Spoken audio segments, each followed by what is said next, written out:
Hey, everybody, it is me, Dr. Cotton, here for another exciting edition of U.S. History learning and assignments to do in this crazy, crazy time that we are living in. I hope everyone is doing well, and we are already at week 6 here, and we've got after this week just about 6, 7 more weeks to go.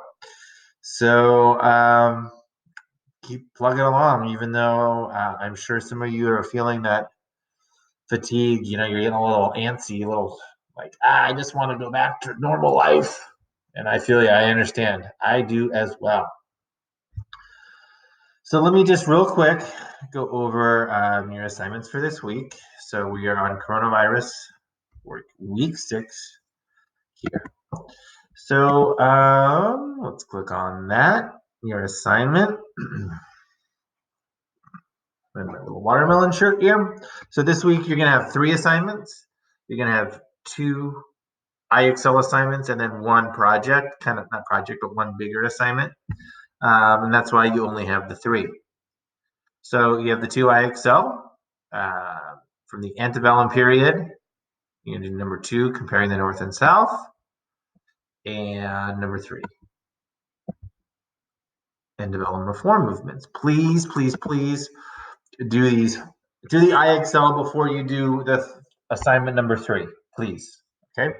So here you're in 8th grade social studies. You come down here to N, the antebellum period. Okay, all right here. And you do 2 and 3. Okay, comparing the North and South. And it always does this. And the antebellum reform movements. Okay, so 2 and 3. Okay, that's that. Then you're going to do assignment number 3, which is reform movements of the 1800s magazine project. You're going to, with a pen and paper or pencil and paper or colored pencils or markers and paper, you're going to create a magazine cover. You're not going to submit the assignment on the Google Docs. You're going to take a picture and you're going to email it to me. So it's a little bit different. You're going to take a picture of your magazine cover and you're going to email me charles.cotton@lausd.net your work. Okay? So a little bit different, but you still need to look at the Google Doc because that's where all your information is so that you can do your project carefully and properly and correctly. So, in the 1800s, there were a lot of different reform movements. There was prison and asylum reform. Okay, people were wanting prisoners to be treated more humanely, more fairly. Okay, not be tortured. There was the abolition movement. Remember, you're all abolitionists against slavery. There was movements for greater women's rights. The temperance movement. They wanted a more religious lifestyle, no alcohol. Okay, there were educational reforms, and there was factory and workplace reforms to make it safer for factories to work in. Also, educational reforms. You had to go to school because going to school is important.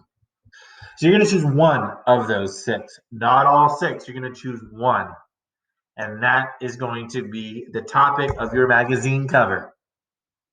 Here are some examples. You notice the title. You're going to create a magazine title of your own, whatever, Dr. Cotton Magazine. Okay. If your name is Chris, your magazine can be just Chris. It can be whatever you want it to be. Okay. So an appropriate title for your magazine. You're going to notice how each magazine example I have for you here has a picture of somebody. Okay. Whoop. What happened? Well, there we go. Justin Bieber dropped down a little bit. Let's fix that. Where you going, Biebs? Okay. So notice how ever there's a face in the middle, and then around the face, around Wiz Khalifa's face, there are names of titles of articles. So you're going to give me articles and little captions for the articles from the information that you read about. Okay, so here's all your requirements. Okay, so read here. And where's the information? Well, the information's down here. Remember, you only need to pick one. I had to include information for all 6, but you only do one. So let's say you want to do prison and asylum reform. Well, you would come here and you would read about it. Okay. You would also click on the links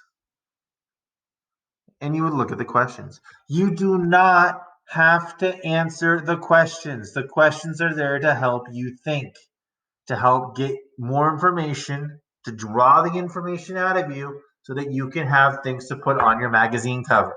You do not need to answer these questions.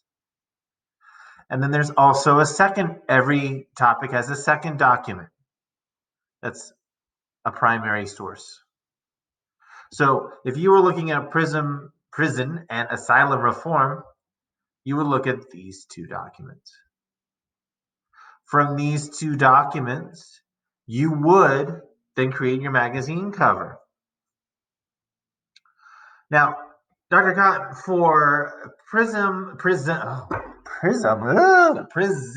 and asylum form, what person would I put on the magazine cover? Dorothea Dix right here. And you can click on the link and look.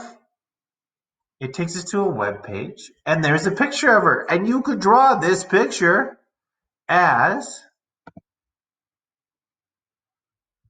the picture you put on your magazine cover for Prison and Asylum Reform Weekly magazine.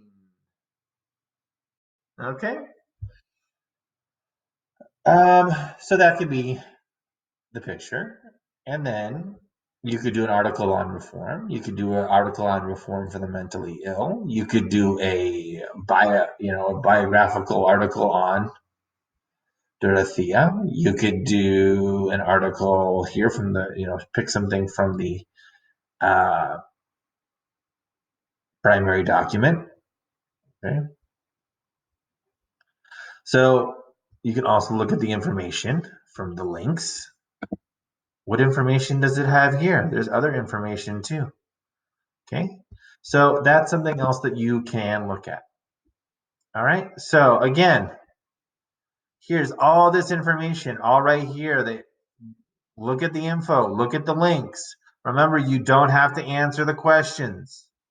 You do not have to answer the questions. Here's the rubric. This is what I'm grading on. Does your magazine have a name? It has to have a name, or else how do I know what magazine I'm reading? Does it have a visual?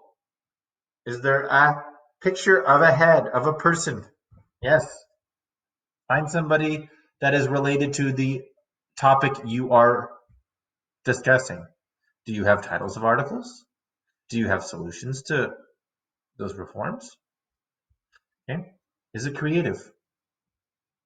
And you get 100 points. Okay. So look through. Remember, you're only doing one. Pick one. And look at both the main article that I provided for you as well as the primary document. Look at the abolition movement. The person that you could put on the cover of your magazine, Frederick Douglass. Look, there's even the picture right there. Go for it. Use old Freddie Douglass. And look, instead of Justin Bieber, it's Frederick Douglass. It's the name of the magazine is Abolitionists, The Abolitionists. And then you just give me the names of some articles from the readings that you provided. That's it, guys. Okay. Some things to remember. It always freezes when I go to this Word document. And now it's freaking out. Things to remember is that assignments are due Mondays, but I accept late work. Don't worry about the due date so much. Just try to get the work done. That's what I care about. I don't, I want you to stay on track. That's why I have a due date, but do it when you can. The important thing is you do it, you take your time, and you do it right. If you have any questions, Monday and Wednesday from 1 o'clock to 2 p.m. for you 8th graders, you can meet me on the conference. The conferences are on Schoology. They're not on Zoom. No Zoom. The conferences are on Schoology. And they're not mandatory. Okay. Email me. This week you're going to email me your assignment. But if you have a question, email me or send me a message on Schoology. Okay? You can also send me the assignment on Schoology, on the Schoology email if you want. That's fine. I don't mind. All right. Let me know if you have any questions. I wanted to give you something a little bit different so you're not just working on the computer all the time. Okay. So hopefully you guys enjoy that. Be well, stay safe, keep cool in this hot weather. And I'll see you next week for another video.